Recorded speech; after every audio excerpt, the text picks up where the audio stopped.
काया को उन दोनों पर बहुत गुस्सा आता है। वह दहाड़ मारकर करती है, तुम्हारी हिम्मत कैसे हुई उसे मारने की। काया की आवाज सुनकर वह दोनों एकदम बौखला जाते हैं। वह दोनों हड़बड़ाकर इधर उधर देखते हैं। कौन है, कौन है, कौन है। काया जाली पर से कूदकर नीचे आती है। काया को देखकर उन दोनों को भी गुस्सा आता है। वह दोनों एक साथ चिल्लाकर कहते हैं, तुम्हारी हिम्मत कैसे हुई यहाँ आने की। दूसरा आदमी डांटते हुए कहता है, मैं अभी जाकर अपने दल को बुलाकर लाता हूँ। काया बहुत ज्यादा गुस्से में रहती है, तुम्हारी हिम्मत कैसे हुई यह सब करने की। इससे पहले कि उन्हें कुछ सोचने या करने का समय मिलता, काया उन दोनों पर झपट पड़ती है। वह उन दोनों को एक ही बार में नहीं मरती, क्योंकि उसे उन्हें तड़पा तड़पा कर मारना था। इसीलिए वह उन दोनों को पीटते पीटते कहती है, तुम्हारी हिम्मत कैसे हुई ऐसा करने की। इसे बचाने के लिए तो मैंने ना जाने कितनी मुसीबत का सामना किया। सेनापति जी से दूर रही, मैं उनके साथ समय नहीं बिता पाई। क्या मैं ये सब एक मुर्दा के लिए किया था। उद्धरण चिन्ह। वह दोनों काया की मार खाकर अधमरी हालत में जमीन पर धराशायी हो जाते हैं। काया उस आदमी के पास जाकर डरते हुए कहती है, मुझे माफ कर देना, मुझे माफ कर देना शेरा, मैं तुम्हें नहीं बचा पाई। उद्धरण चिन्ह। उसे विक्रम और शेरा दोनों के लिए बहुत बुरा लगता है। हमारी काया है ही इतनी भोली। उसकी आंखों में आंसू आ जाते हैं। वह उसके कंधे पड़कर उसे हिलाते हुए कहती है, मुझे माफ कर दो, मुझे माफ कर दो, मुझे आने में देरी हो गई। अगर तुम मर गई तो मैं अपना कार्य कैसे पूरा करूंगी जो सेनापति जी ने मुझे पहली बार दिया। काया के इतना झुंझलाने पर भी उस मृत शरीर में कोई भी हलचल नहीं होती। तभी काया को दूसरी काल कोठारी से एक लड़की की आवाज आती है, वह तो पहले से ही मारा जा चुका है, तुम्हारा उसे वापस मारने का इरादा है क्या। छोड़ दो उसे, वह नहीं मैं शेरा हूँ। उद्धरण चिन्ह। काया उस ओर पलट कर देखती है। तब वह बहुत हैरान होती है। उस काल कोठरी में उससे छोटी उम्र की एक प्यारी सी लड़की बंदी है, जो अपने आप को शेरा कह रही है। वह देखने में जितनी ही प्यारी है, उसका चेहरा उतना ही कठोर। उसे देखते ही काया के मन में ख्याल आता है, यह क्या कह रही है। काया उससे कहती है, तुम ये क्या बकवास कर रही हो। तुम तो एक लड़की हो, और अगर तुम शेरा हो तो फिर यह आदमी कौन है। वह लड़की मुस्कुराते हुए कहती है, ये दूसरे देश का जासूस है, और तुम्हें सच में नहीं पता कि शेरा एक लड़की है, जो मैं हूँ। काया धीरे से कहती है, अच्छा ऐसा है। काया ये सुनकर खुश हो जाती है और उस आदमी को खुद से दूर धकेल देती है। काया देखती है कि शेरा के शरीर पर चाबुक के बहुत सारे घाव हैं, फिर भी वह खुश होकर कहती है, फिर तो यह मेरे लिए बहुत अच्छा हुआ कि तुम जिंदा हो। हा हा हा हा हा हा हा हा हा हा, मुझे लगा कि मेरी किस्मत ही खराब अपने, क्योंकि मैं सेनापति जी द्वारा दिया गया कार्य पूर्ण नहीं कर पाऊंगी, लेकिन जंगल के देवता ने मेरी सुन ली। रुको, मैं तुम्हें अभी यहाँ से बाहर निकलती हूँ। उद्धरण चिन्ह। शेरा नीरस सा मुख बनाकर कहती है, तुम मुझे यहाँ से बाहर निकालोगी। हाँ हाँ, सेनापति जी ने ऐसी पागल औरत को यहाँ मुझे बचाने क्यों भेजा। लेकिन वह इसके आगे कुछ कहती तभी देखती है कि काया ने अपने दोनों बाजू की ताकत से कालकोठरी की सलाखें पूरी मोड़ दी है, और इतना मोड़ दी कि वहां से 3-4 व्यक्तियों के बाहर निकालने की जगह बन गई। शेरा पूरी तरह चौंक जाती है। उसका आश्चर्यचकित चेहरा देखकर काया कहती है, अच्छा बताओ तुम क्या कह रही थी।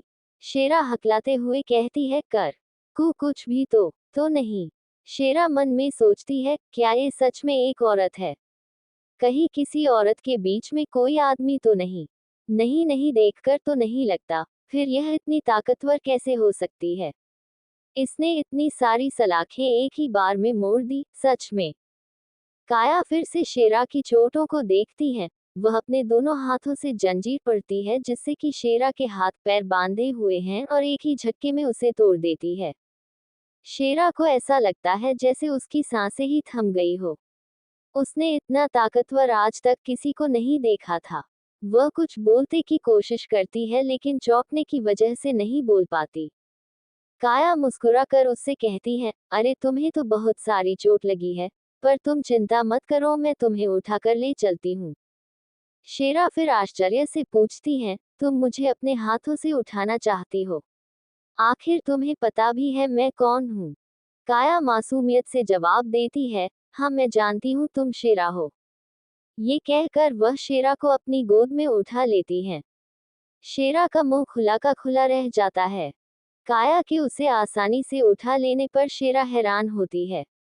वह गंभीर होकर कहती है, हाँ तुमने सही कहा, मैं ही शेरा हूँ और साथ में वह लड़की जिसे लोग जहरीली के नाम से भी जानते हैं। शेरा के घाव से खून टपकने लगता है जो काया के ऊपर गिरता है। उसे देखकर शेरा हंसते हुए कहती है, क्या तुम मुझे सच में नहीं जानती हो? तुम्हें एक बात बता दूं, मुझे लोग जहरीले यूं ही नहीं बोलते। मेरे खून के हर कतरे में जहर दौड़ता है। उद्धरण चिन्ह। काया भोलेपन से कहती है, पहले तो नहीं पता था लेकिन अब मैं जानती हूँ। शेरा मुस्कुराती है। उसे लगता है कि सब की तरह काया भी उससे दूर ही जाएगी, लेकिन ऐसा नहीं होता। हमारी काया किसी से डरती है भला जो इसके जहर से डरेगी। वह शेरा से कहती है, ज्यादा हिलो मत, नहीं तो तुम्हें चोट लग जाएगी। पहले ही तुम्हारे शरीर पर बहुत सारे घाव हैं। मैं तुम्हें यहाँ से बाहर लेकर चलती हूँ। शेरा को अब काया के लिए ही डर लगे लगता है कि कहीं उसे शेरा के जहर की वजह से कुछ हो ना जाए। वह झुंझकर काया से कहती है, तुमने सुना नहीं मैंने अभी क्या कहा? मैं एक जहरीले लड़की। शेरा इससे पहले कि और कुछ कहती काया अपने हाथ से उसका मुंह बंद कर देती है और उसे गुफा से बाहर ले जाकर नीचे उतार देती है। वह काया का हाथ हटाने की कोशिश करती है लेकिन उसकी ताकत के आगे वह कुछ नहीं कर पाती। काया धीरे से कहती है, हाँ मैं जानती हूँ तुम जहरीली लड़की हो, कितनी बार बताओगी? अगर तुम जहरीले हो तो मैं भी एक शेरनी हूँ। काया फिर इधर उधर देखने लगती है, कहीं कोई आसपास है या नहीं। शेरा मन में सोचती है, एक शेरनी, यह क्या बकवास कर रही है? ये जानती भी है इसने क्या बोला और यह मुझे बिल्कुल भी नहीं डर रही। इसकी हिम्मत कैसे हुई मेरा मुंह बंद करने की? शेरा को गुस्सा आने लगता है। जिस जहरीली लड़की का नाम सुनकर बड़े बड़े शूरवीर डरने लगते हैं। काया ने उसको हाथ लगाने की हिम्मत की। तभी खंबे के पीछे छुपी हुई माया वहां पर आ जाती है और काया पर चिल्लाकर कहती है, ओ, तो तुम यहाँ ये सब करने आए हो? तुम पिताजी के इस कैदी को बचाने आए हो? उद्धरण चिन्ह। माया ये सब देखकर बहुत खुश होती है। उसे काया पर वार करने के लिए एक और हथियार मिल चुका था। वह सोचती है कि अब काया उसकी मुट्ठी में आ जाएगी लेकिन उसकी यह सोच गलत साबित होने वाली है। माया घमंड से कहती है, सिपहियों जल्दी आओ तहखाने के पास। देखो काया क्या कर रही है। वह तहखाना में बंद बंदी को भगा रही है। माया बहुत तेजी से चिल्लाती है ताकि सिपाही उसकी बात सुनकर वहां पर आ जाएं और काया को इस बात के लिए मौत के घाट उतार दे। ये सब देखकर काया को गुस्सा आने लगता है और होता भी ऐसा ही है। माया की आवाज सुनकर वहां पर बहुत सारे सिपाही आ जाते हैं। सब अपनी तलवार खींच लेते हैं। काया को देखते ही सब बोलने लगते हैं, अरे ये तो राजकुमारी है, ये तो राजकुमारी है। माया काया के थोड़ा पास आकर कहती है, काया तुम तो बहुत बड़ी मुसीबत में फंसे वाली हो। अब मुझसे उम्मीद मत करना कि मैं तुम्हें छोड़ दूंगी। अब आएगा ना असली मजा। ये सब देखकर हमारी काया को बिल्कुल भी घबराहट नहीं होती क्योंकि उसके लिए तो ये बहुत मामूली बात है। वह प्यारी सी मुस्कुराहट के साथ करती है, मैं तो नहीं लेकिन तुम मुसीबत में हो। उद्धरण चिन्ह। ये कहकर काया बड़ी तेजी से शेरा को अपने कंधे पर लटकती है और एक ही छलांग में माया के पास जाकर उसके गाल पर दमदार घुसा मारती है, जिससे माया बहुत दूर जाकर गिरती है। कुछ देर के लिए तो उसे होश भी नहीं आता कि उसके साथ अभी अभी क्या हुआ। काया वापस शेरा को नीचे उतरती है।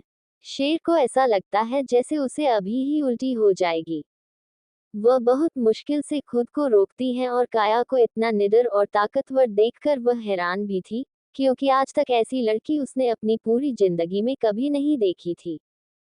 काया घमंड से मुस्कुराते हुए माया से कहती है, मेरे सामने तुम कितना बक बक करती हो और इतनी मार खाने के बाद भी सुधरती नहीं। क्या तुम्हें सच में लगता है मैं तुम्हें नहीं मार सकती? तुम मेरे लिए एक मेमने के बराबर भी नहीं। माया ऊपर से नीचे तक हाँफने लगती है। दो सिपाही आकर उसे सहारा देते हैं। वहां खड़े सारे सिपाही जानते थे कि काया कितनी ताकतवर है, इसलिए उन सब की भी हिम्मत नहीं होती अपना एक भी कदम आगे बढ़ाने और काया के खिलाफ जाने की। माया तो बस तुम कहती ही रह जाती हैं। एक सिपाही डरता हुआ कहता है, राजकुमारी आप ठीक तो है? माया गुस्से में पीछे हटती हुई कहती है, तुम सब मेरा मुंह क्या देख रहे हो? देख नहीं रहे ये कैदी को भागा कर ले जा रही है, इसे जिंदा मत छोड़ना। माया चिल्लाकर कहती है, तुम सब मेरा मुंह क्या देख रहे हो? तुम्हें दिख नहीं रहा ये कैदी को भागा कर ले जा रही है, इसे जिंदा मत छोड़ना। माया का आदेश सुनकर भी कोई सिपाही आगे नहीं बढ़ता। वह सब काया के हाथों मरना नहीं चाहते थे, लेकिन कुछ सिपाही जो काया के बारे में नहीं जानते, वह आगे बढ़ते हैं। उनमें से एक चिल्लाते हुए काया से कहता है, राजकुमारी काया अभी के अभी इस कैदी को यही छोड़ दो और हमारे साथ महाराज के पास चलो। हम आपको नुकसान नहीं पहुंचाना चाहते। इसका मतलब यह नहीं कि हम आपको कुछ भी नहीं कर सकते। काया उन पर रौब झाड़ते हुए कहती है, बिल्कुल भी नहीं। वह सिपाही गुस्से में कहता है, तो फिर आगे आपके साथ जो भी होगा उसमें हमारा कोई भी दोष नहीं होगा। सब के सब राजकुमारी पर हमला करो। वहां खड़ा एक भी सिपाही नहीं हिलता, बस वह कुछ सिपाही ही काया की तरफ लपक पड़ते हैं। काया एक हाथ से फिर से शेरा को अपने कंधे पर लटकाती है। अब उसे भी गुस्सा आने लगता है। वह कहती है, अगर तुम्हें मरने का इतना ही शौक है तो मरो। वह सब उस पर हमला करने लगते हैं, लेकिन तभी काया उन पर तेजी से झापड़ पड़ती है। इतनी तेजी से कि वह सब देख भी नहीं पाते और वह अपने एक ही हाथ से उन सबको एक बार में ही धराशायी कर देती है। वह काया का वार रोकते भी कैसे? जो दो सिपाही बचे थे वह जैसे ही काया पर हमला करने लगते हैं, वैसे ही रियान पीछे से आकर उन पर वार करता है और चिल्लाकर कहता है, किसकी हिम्मत हुई जो मेरे सामने मेरी बहन को नुकसान पहुंचाए? उसे देखकर काया सोचती है, यह इस वक्त यहाँ क्या कर रहा है? और शेरा सोचती है, कौन है यह आदमी? माया रियान पर चिल्लाकर कहती है, रियान नमक हराम, धोखेबाज, तुम्हारी हिम्मत कैसे हुई काया का साथ देने की? पिताजी बिल्कुल सही थे, तुम हमारे खानदान की सबसे बड़ी गलती हो। ये सुनते ही रियान अपनी तलवार के एक ही वार से माया की गर्दन के पास आधे बाल उड़ा देता है। ये देखकर तो माया की जान हलक में आ जाती है। इतनी सब आवाजें सुनकर कुछ सिपाहियों का दल वहां आ जाता है। उनमें से एक सिपाही कहता है, राजकुमारी आप ठीक तो है? माया फटाफट उन सब के पीछे छुप जाती है और वहीं से चिल्लाकर कहती है, काया ये सब तुम्हारी चाल है, तुम मुझे मारना चाहती हो और तुम सब किसका इंतजार कर रहे हो? इस औरत और इस आदमी को अभी के अभी मौत के घाट उतार दो। ये दोनों के दोनों देशद्रोही हैं। उद्धरण चिन्ह। उसकी बात सुनकर वह सिपाही जोश में उन दोनों के ऊपर टूट पड़ते हैं। रियान अकेला ही उनसे लड़ने लगता है और काया से कहता है, काया मैं तुम्हारी ढाल बनता हूँ, तुम यहाँ से चली जाओ, वैसे भी ये लोग मेरा बाल भी बांका नहीं कर पाएंगे। उद्धरण चिन्ह। काया मुस्कुराकर हाँ में गर्दन हिलाकर उसका धन्यवाद करते हुए कहती है, धन्यवाद मेरे दोस्त। पर तुम चिंता मत करो, मैं अपना काम पूरा करके अभी वापस आती हूँ। किया को जाते देख माया फिर से चिल्लाकर कहती है, सिपहिया उसे छोड़ो और काया को पकड़ो, नहीं तो वह भाग जाएगी। तभी शेरा अपने हाथ से टपकती हुए खून की कुछ बूंदें तेजी से माया के मुंह में डाल देती है और हंसते हुए कहते हैं, कितनी बकबक करती हो तुम? उद्धरण चिन्ह। खून की वह बूंद जैसे ही माया के मुंह में जाती है, उसे निगलने से पहले ही माया की हालत खराब होने लगती है। उसे दर्द होने लगता है, वह पूरी कांप जाती है। यहाँ तक कि उसकी नाक से खून बहने लगता है। काया ये देखकर बहुत खुश होती। वह कहती है, तुमने ऐसा क्या किया और तुमने अपना खून उसकी तरफ क्यों फेंका? काया की यह बात सुनकर शेरा को गुस्सा आता है। वह काया को बेवकूफ समझती है। उसे लगता है कि वह काया को एक झापड़ देकर बोले और समझाएं जो उसने अपने बारे में उसे कहा था। फिर वह गहरी सांस छोड़कर कहती है, मैंने कहा नहीं था कि लोग मुझे जहरीली के नाम से जानते हैं और मेरे खून के हर कतरे में जहर भरा हुआ है। जैसे ही मेरा खून किसी की भी शरीर पर लगा जाता है या उसके अंदर चला जाता है, तो वह उसे इतना दर्द देता है कि उसके पास मरने के अलावा और कोई दूसरा रास्ता नहीं होता। काया खुश होकर कहती है, अरे वाह, तुम तो बड़ी कमाल की हो। काया भी विक्रम की तरह एक से दूसरी छत पर कूदते हुए वहां से निकाल जाती है। शेरा मन में सोचती है, सेनापति जी इस पागल लड़की को कहां से उठा कर ले आए। क्या मुझे ऊपर से नीचे तक झुंझला रही है। मैंने इसे इतने अच्छे से समझाया और दिखाए भी, फिर भी यह मुझसे क्यों नहीं डर रही। तभी काया की तरह ही एक तरह से दूसरे छत पर छलांग लगते कुछ लोग आते हैं। काले कपड़ों में कुछ आदमी काया को रोकने की कोशिश करते हैं। शेरा उससे कहती है, संभल कर, यह उस आदमी के खुफिया रक्षक हैं और बहुत खतरनाक भी। काया घमंड से कहती है, यह मुझे कभी नहीं रोक पाएंगे। काया खुद पर घमंड कर रही होती है कि इन सबको तो वह एक ही बार में मजा चखा देगी, लेकिन वह भूल जाती है आज उसके उद्देश्य का अंतिम दिन है और इतनी भागक दौड़ी के बाद उसके अंदर का जहर अपना असर दिखने लगता है। उसकी नज़र कमजोर होने लगती है, उसके पूरे शरीर में कमजोरी आने लगते हैं। वह ठीक से खड़ी रहने की स्थिति में भी नहीं होती। उसके सीने में दर्द होने लगता है, उसका पूरा शरीर भारी होने लगता है। वह खुद को मुश्किल से खड़ा रख पाती है। उसकी ये दशा देखकर शेरा समझ जाती है कि अब मदद करने की उसकी बारी है।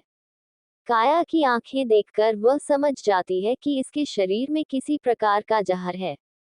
वह फुर्ती से अपने जहरीले खून का कमाल दिखाते हुए उन सब खुफिया सिपाहियों को वहीं ढेर कर देती है और वह सिपाही इस वार से बच भी नहीं पाते।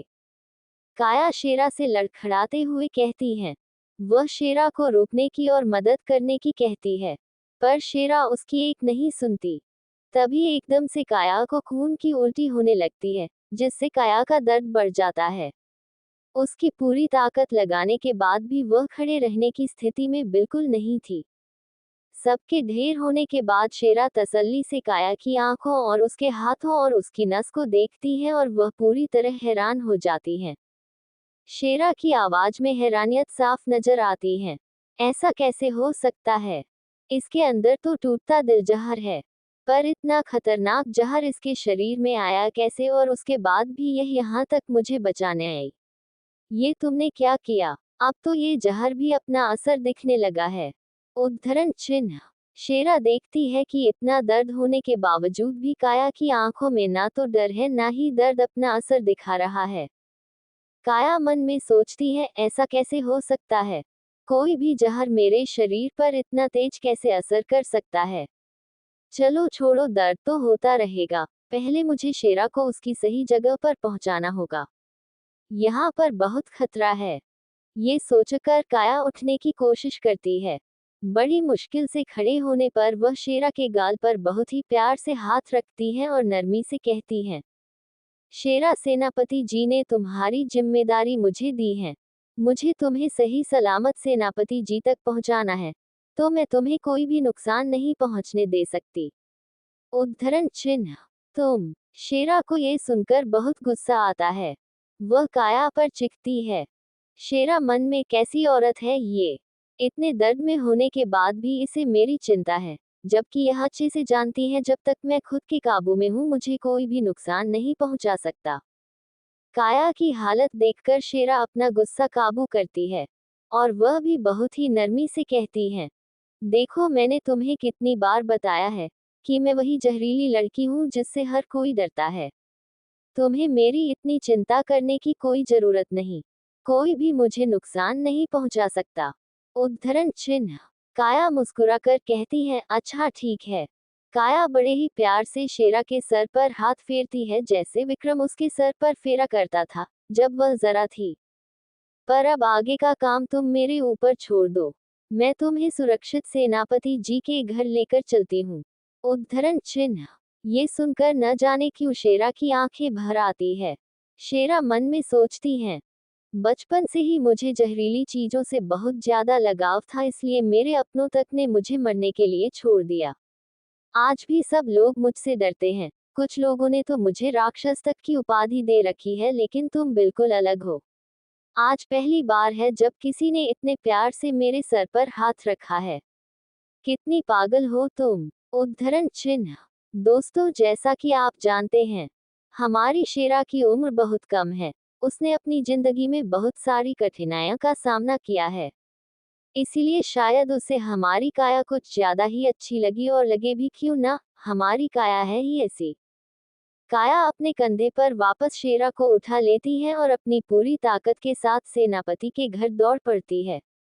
शेरा खुद से कहती है, माना मुझे ये लड़की बहुत पसंद आई, लेकिन जिस तरीके से इसने मुझे लटका रखा है, मुझे ये बिल्कुल भी पसंद नहीं आया। इधर दूसरी तरफ सीमा पर दुश्मन सिपाही पास आ रहे हैं। विक्रम खड़ा अपनी सुरक्षा को देख रहा है कि कहीं कोई कमी तो नहीं। विक्रम सोचता है, आज आखिरी दिन है, क्या काया ने शेरा को बचा लिया होगा। ये सोचने पर ही विक्रम का चेहरा थोड़ा सा उदास हो जाता है। वह माने या ना माने, उसे काया की कमी खल रही है। विक्रम खुद से कहता है, मैंने काया को जहर का तोड़ तो दे ही दिया है, तो वह ठीक ही होगी। चाहे उसने शेरा को बचाया हो या फिर नहीं।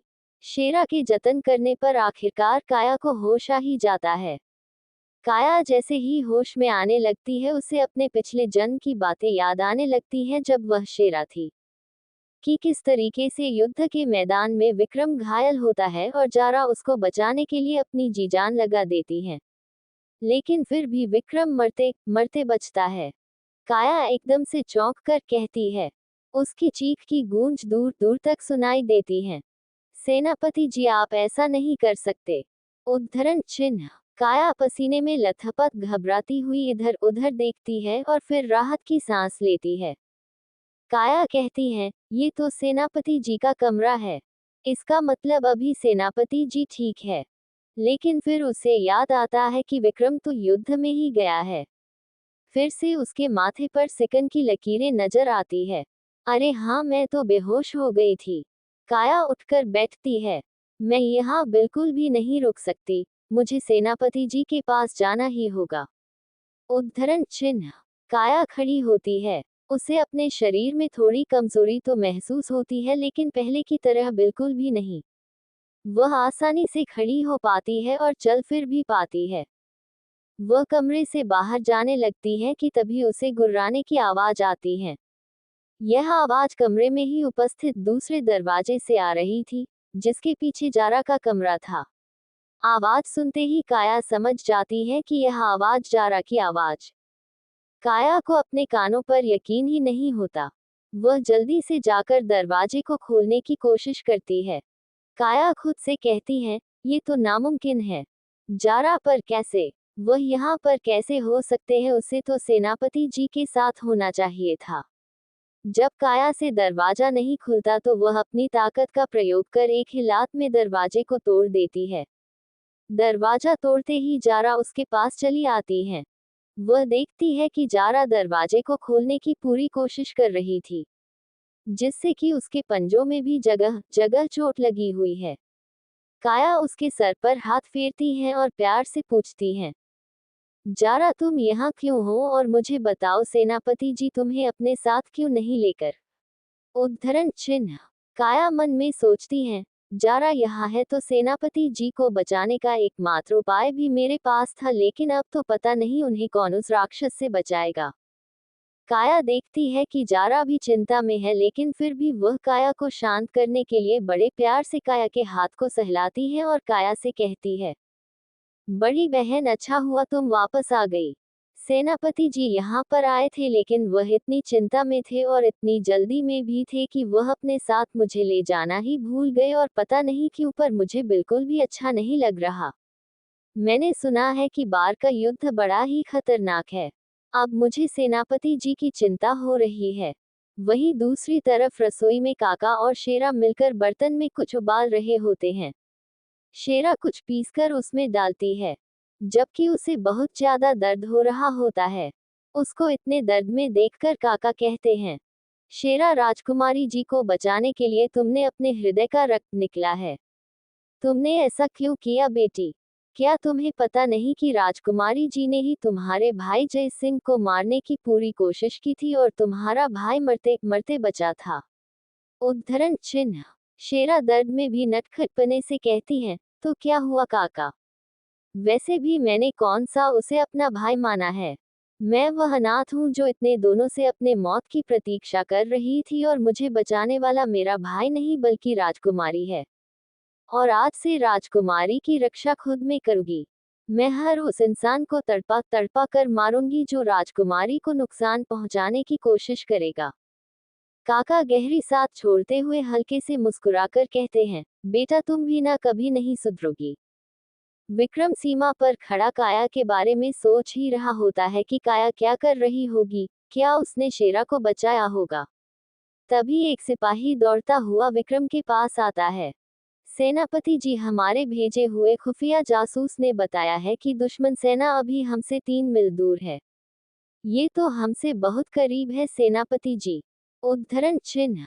विक्रम हंसता हुआ कहता है, तो आने दो उन्हें करीब। उन्हें अपनी मौत से मिलने की बहुत जल्दी है, तो हम भी उन्हें उनकी मंजिल तक पहुंचाने में संकोच नहीं करेंगे।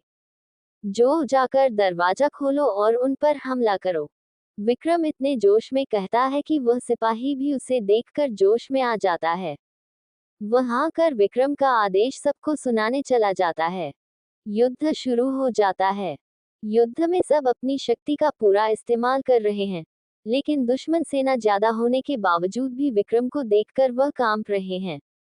वहीं दूसरी तरफ काया विक्रम के घर पहुंच जाती है। काम खुफिया था, इसीलिए काया सीधा विक्रम के कमरे में खिड़की से कूदकर अंदर जाती है और कूदते ही वहां वह धराशायी हो जाती है। शेरा उसे बड़ी मुश्किल से बैठा पाती है। शेरा को अब काया पर बहुत दया आने लगती है। शेरा कहती है, तुम यहीं रुको, मैं कुछ करती हूँ। लेकिन काया उसका हाथ पकड़कर उसे रोक लेती है। अब काया के चेहरे पर दर्द साफ झलक रहा है। मुझे मुझे अभी के अभी सेनापति जी से मिलना है। उद्धरण चिन्ह। ये सुनते ही शेरा चिल्लाकर कहती है, तुम पागल हो गई हो क्या? देखो, तुम्हारे इतने ज्यादा हिलने डोलने से ही यह जहर अपना असर बहुत तेजी से दिखा रहा है। मैं पहले जाकर इसका तोड़ बनाकर लाती हूँ। तुम यहाँ मर रही हो और अभी भी तुम्हें सेनापति जी से मिलना है। शेरा काया पर बहुत तेज चिल्लाती है। वह इतनी तेज चिल्लाती है कि बाहर खड़े सिपाहियों तक आवाज आ जाती है। वहीं पर एक आदमी अंदर आता है। शेरा, तुम यहाँ कैसे? तुम ठीक तो हो? उद्धरण चिन्ह। फिर उसकी नजर काया पर जाती है और वह बहुत खुश होकर कहता है, राजकुमारी जी, आप सच में शेरा को वापस लेकर आ गई। काया उसे देखते ही पहचान जाती है। सेनापति विक्रम के घर में ये दूसरा आदमी है जो काया को बहुत पसंद है और जो काया से बहुत प्यार करता है। जब काया शेरनी के शरीर में थी तब उसका और विक्रम के घर और विक्रम का ध्यान रखना वाला गिरिराज चाचा है, जो बचपन से विक्रम के साथ था। विक्रम इनका बहुत आदर करता है और इन्हें चाचा बुलाता है। काया कहती, हाँ मैं शेरा को वापस ले आई, पर सेनापति जी कहाँ है? काका काया को नीचे बैठा देख काया को सहारा देकर उठाता है और बहुत प्यार से कहता, मुझे माफ कर दीजिए राजकुमारी, आप सेनापति जी से अभी नहीं मिल सकती। वह अभी युद्ध के मैदान में गए हैं। अचानक ही दुश्मन देश ने हमारे राज्य की सीमा पर हमला कर दिया है। तो सेनापति जी हम सब की रक्षा के लिए युद्ध का नेतृत्व करने गए हैं। उद्धरण चिन्ह। ये सुनते ही काया बहुत ज्यादा डर जाती है। शेरा ने अभी तक काया के साथ सफर में उसे पहले बार इतना डरता हुआ देखा था। जहर का नाम लेने पर भी वह इतना नहीं डरी जितना कि विक्रम के युद्ध में जाने पर। वह चाचा का हाथ कसकर पकड़ लेती है और घबराते हुए कहती है, क्या क्या मतलब है आपका कि सेनापति जी युद्ध में गए हैं? इस युद्ध में तो सबसे बड़ा खतरा है। काका कहते हैं, हाँ राजकुमारी जी, मैं सच कह रहा हूँ। वह भी हैरान हो जाता है कि काया उसके साथ ऐसा बर्ताव क्यों कर रही है। काया घबराते हुए खुद से ही बड़बड़ कर कहती है, मुझे अच्छे से याद है, ये वही युद्ध है जिस युद्ध में सेनापति जी को बहुत बड़ा नुकसान होने वाला है। वह बहुत ज्यादा घायल होने वाले हैं। उद्धरण चिन्ह। काया मन में कहती है, जब मैं शेरनी थी तब मुझे उन्हें बचाने के लिए बहुत ज्यादा मेहनत करनी पड़ी थी। बहुत ज्यादा खतरे में थे वह, लेकिन इस बार मैं ऐसा बिल्कुल भी नहीं होने दूंगी। मैं सेनापति जी को एक खरोच तक नहीं आने दूंगी। काया को इतना परेशान देखकर जैसे ही गिरिराज काया के सर पर हाथ रखने लगता है, काया फिर से जोश में कहती है, नहीं, मैं उन्हें कुछ नहीं होने दूंगी। मैं अभी उनके पास जा रही हूँ। उद्धरण चिन्ह। उससे चला नहीं जाता तो वह लड़खड़ा के आगे बढ़ाने लगती है, लेकिन वह रुकती नहीं। शेरा दौड़कर उसे पकड़ने के लिए जाती है। तुम पागल हो क्या? यह क्या कर रही हो? इस हालत में तुम कहीं भी नहीं जा सकती। अपना एक कदम तो तुम चल नहीं पा रही हो। तभी फिर से काया को खून भरी उल्टी होती है और वह अपने घुटने जमीन पर टेक देती है, लेकिन फिर भी वह खड़े होने की कोशिश करती है। उसकी आंखें भी धुंधली होने लगती है, फिर भी उसके सामने एक ही मकसद है, विक्रम को सबसे बचाना। जैसे ही काया के मन में विक्रम का चेहरा आता है, काया बेहोश होकर नीचे गिर जाती है। धड़ाम।